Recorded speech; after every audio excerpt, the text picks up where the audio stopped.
There are times when everyone around you just seems to desert you. You can be surrounded by lots of people and yet still be completely alone. You're carrying heavy burdens, but there's no one to share the load. You have worries and concerns, but there's no one to pour your heart out to. You're struggling to make it through, and there's no one prepared to lend you a hand. It happened to Jesus. At the time when he needed the most, his friends, the disciples, his family, they all deserted him. Even Peter, who'd promised to stick with him through thick and thin, denied Jesus 3 times. And so he died, completely alone.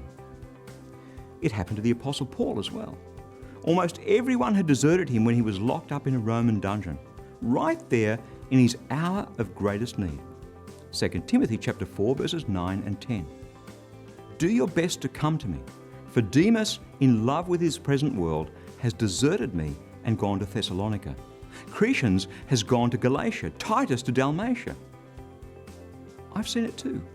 You head off out into this global ministry like Christianity Works, and all these people want to join you. It sounds so exciting and glamorous, but actually it's hard work. And when the going gets tough, well, many fall by the wayside. You know what we want to do when that happens?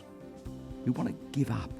We look around at the rest of the people who have turned back and we ask ourselves, why should I keep going?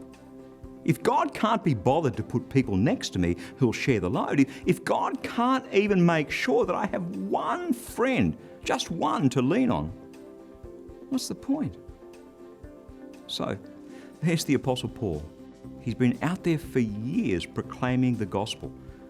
And not only has everyone deserted him, but Alexander the coppersmith did me great harm. The Lord will repay him according to his deeds. Beware of him yourself, for he strongly opposed our message.